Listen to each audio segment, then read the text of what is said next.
किशन शर्मा जी, सुरेश चौहान जी और सारे कई सीनियर साथी बैठे हैं। मैं रिटायर्ड कर्मचारी संघ की तरफ से आपका बहुत बहुत क्रांतिकारी आपको मुबारक देता हूँ। ये हाई साथियों, मेरे से पूर्व वक्ताओं ने भी काफी कुछ कहा होगा आपके सामने। मैं तो ये सरकार के बारे में कुछ 2-4 बातें आपको बताना चाहता हूँ। पुराना जमाना में क्या शादियां में हमारे यहाँ डूम आया करते थे, तो आज जो है सरकार की वह हालत है कि अवसर चुकी, क्या कहते हो मुहावरा, अवसर चुकी डूमनी गावा आड़ पचाड़ है भाई। वो गुजरात में क्या कहता है कि 10 एकड़ जमीन आपकी है तो 5 एकड़ सरकार ले लेगी। आपके पास 2 भैंस हैं तो 1 सरकार ले लेगी। किसको देगी? अपने वोट बैंक को देगी। वहां मुसलमान नाम दिया इन्होंने। तो इस तरह की बातें करता है। राजस्थान के बांसवाड़ा में क्या करता है? गोल्ड, आपके पास कितना गोल्ड है सरकार ले लेगी। आपका मंगलसूत्र भी सरकार ले लेगी। अरे ये आदमी है कम चक्कर है, देश का प्रधानमंत्री है भाई। आपने 10 साल में आप वोट मांग रहे जनता से, आपने 10 साल में क्या कुछ जनता के सामने या किसको क्या दिया वो बताओ। आपकी उपलब्धियां बताओ, आगे आने वाले समय में क्या बताओगे। हमने पीछे कहा था वो पूरा किया ना किया, परंतु ये जो है उनसे कोई लेना देना नहीं। कहीं कुछ कहता है, कहीं कुछ कहता है, भ्रमित हो रहा है। और अब तो मीडिया की रिपोर्ट आने लगी, ये कहता ना 400 पार, आज अखबार में पढ़ा था 170 उसके दिन क्या होंगी। ये तो आपका नहीं दौड़ लगाना है, 5-7 दिन बच रहे हैं। मेरे से पूर्व वक्ताओं ने बताया, नहीं तो सिंह माल जी कह रहे थे कि यूनियन बनाने का छोड़ो, खड़े होने का भी अधिकार नहीं छोड़ेगा। वो न्यूज क्लिक वाला ने क्या किया था, सारे एबी के उसके सीआईबी के छापे पड़ लिए थे, कुछ नहीं मिले उनके सारे। तो एबी जो यूएपीए में जेल में ठोक रखे हैं और बहुत सारे लोग जेल में ठोक रखे हैं। कोई गाँव हुआ, कोई किसी ने आवाज उठाई, संसद में 2-4 आदमी चले गए थे, एक लड़की चली गई थी और सांसद क्या नाम लेके गृह मंत्री से भाई गृह मंत्री आप चुप कैसे होगी? जो भी बोला ना उससे संसद से बाहर हो सके तो ना उसको आउट करता है। 49% तो थोड़ी देर में कर दिए और जो बिल थे सारे जो ने पास कर दिए। व्यवस्था क्या है संसद की कि जो बिल बढ़ाए पहले सांसदों को उसकी प्रतियां अवेलेबल कराए, वो पढ़ के आए, बिल पर बोले, बहस करे, स्क्रीनिंग कमेटियां बनी हुई हैं, बिल उनके पास जाए, वो बिल को पढ़े, उनका नाप तोल करे, बिल जनता के लिए ठीक है नहीं है, सारे जो है वो काम धाम तोड़ के ना सीधा है संसद में जो है ना बिल पास करवा दिए।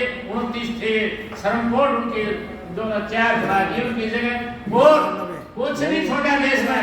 कहते हैं कि कानून अंग्रेजा के टाइम के थे, ये मेरे यहाँ अरेस्ट की स्थिति थी, वो पर्चा छा करेगा, सारे कानून बदल दिए जो अंग्रेजा के कानून थे। बना क्या दिए? उससे भी खतरनाक कानून बना दिए।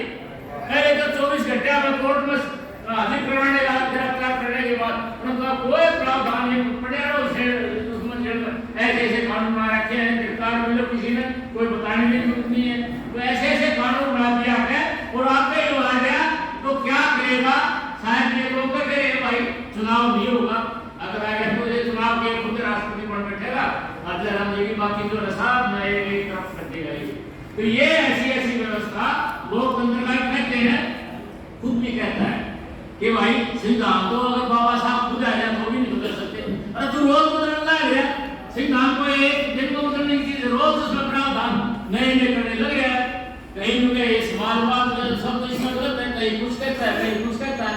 मतलब इसमें उस समाज संविधान इसके कई एमपी बोल गए 400 सीट आएगी तब सिद्धांत को बदलेंगे। ये हालात देखो ये क्या है कि भाई ये उमा भारती मुख्यमंत्री बनी थी तो आप मनुस्मृति इसमें लेके गई थी, मनुस्मृति लागू करेंगे, उसका पता नहीं है। तो ये तो भाई मनुस्मृति लागू करेंगे। अब मनुस्मृति में क्या है ये आप देख लो, वर्ण व्यवस्था है उसमें, तो कानून भी वर्ण व्यवस्था के हिसाब से लागू होंगे। इस जात में जन्म दे रखा है या सजा का प्रावधान है, इस जात में दे रखा है यो प्रावधान है। और औरतें तो हमेशा गुलाम रहती है, मनुस्मृति में ले रखा है, मैंने पढ़ रखी, मेरे घर रखी है मनुस्मृति। भाई औरत कभी आजाद नहीं हो सकती, बचपन में तो माँ बाप के अंडर रहेगी और जवान हो जाए तो पति के अंडर रहेगी, बुढ़ापा में बेटा बेटी के अंदर ये औरत नहीं जवान हो सकती कभी भी। और ये तो बाबा साहब थे, महासावरकर के उसमें धरने में बोल रहा था कि ये जितने भी हमारे हिंदू धर्म के ठेकेदार हैं, 9 साल का प्रावधान था लड़की की शादी में, ये 13 साल में सारे अड़े हुए थे। बाबा साहब अकेले थे कि 18 साल कम से कम लड़की की आयु तक तो अनु अपने घर को नहीं संभाल सकती। अगर 13 साल में शादी करते तो कहाँ ये पढ़ लिखे राष्ट्रपति वो बन जाएंगे। ये तो अम्बेडकर जब पैदा हुआ, जब बाबा साहब अपना ज्योतिबा फुले और सावित्रीबाई फुले पैदा हुई, उन्होंने 18 संस्थाएं खोली, लड़कियों को पढ़ाया। 9 साल की लड़कियों की शादी हो जाती थी, विधवा हो जाती थी, उनके जो मतलब समाज में व्यवस्था है उसने अपना जो संस्थाएं खोली और विधवा औरतों के बीच जो उन्होंने डिलीवरी कराई। ब्राह्मण जो है विधवा थी, इसके डिलीवरी यशवंत डॉक्टर जो है उसको बच्चे को गोद दिया, पढ़ाया, डॉक्टर बनाया। तो इस तरह के जो है समाज सुधारक हुए थे। उसके कारण जो है बाबा साहब अम्बेडकर पैदा हुए थे, जिन्होंने संविधान की रचना या सारे हिंदुस्तान में तरह तरह की रियासतें की जोड़ के किया। परंतु ये आज क्या कर रहे हैं, आप यूपी में देख लीजिए क्या, गुजरात में, उसमें इंदौर में क्या किया है कि जो ना वो जो थे ना अपोजिशन कांग्रेस वाले, वो ढूंढ ढूंढ के उनके बच्चे वापिस करा दिए, निर्विरोध 3 जना दो। और इसी तरह के लोकतंत्र कहाँ लोकतंत्र बचेगा। तो ये बातें हैं। तो साथियों, आज आपका समय है, आने वाला समय आपको माफ नहीं करेगा अगर ये व्यवस्था आप लोग, क्योंकि आप जो रीढ़ की हड्डी है समाज की। और जगह साहब मतलब ये बनाया था हमारे रिटायर्ड कर्मचारी से, हमारी दवन्नी केवल बढ़ाने के लिए नहीं बनाया था। आपने अगर अपनी इज्जत हासिल करनी है तो समाज के लिए भी आप लोग कुछ करके दिखाओ।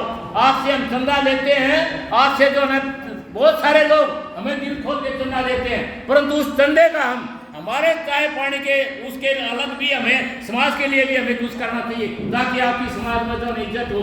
उस चंदे से आप जहाँ भी कमी आपको समाज में नजर आती है, चाहे स्कूल में नजर आती है, चाहे कहीं और नजर आती है, चाहे अस्पताल नजर आती है, आप जो है कोई समाज की सहूलियत के लिए आप प्रावधान कर सकते हैं, ताकि समाज को दिखाई दे भाई ये लोग आए वे कहाँ से, सरपंच से कैसे पाइए, रिटायर्ड कर्मचारी से सिखाइए, ये समाज के लिए बेहतरी के लिए काम करिए, तो आपकी जो है आपका मान सम्मान होगा।